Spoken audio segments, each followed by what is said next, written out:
Some of the pros of a boulder retaining wall have to do with the longevity, how long that wall lasts. Boulder walls are on the longer lasting side of options when it comes to retaining walls. Another significant pro, I believe, to a retaining wall is the value that it provides.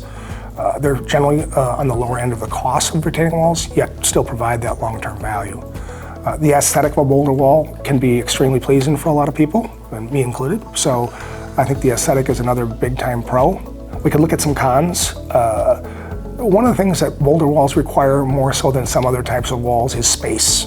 So boulders are, they take up room. So if you don't have a lot of room for a wall, that might not be the right choice.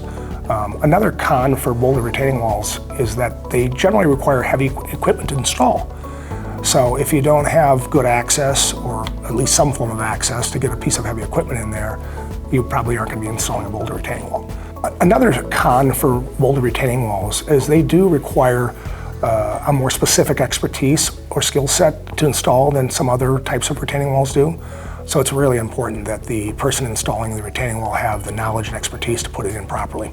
Another significant pro for boulder retaining walls are they seem to have a less of an impact on our environment. They're natural products, they're not manufactured, so we're simply moving them from one place to another and putting them in.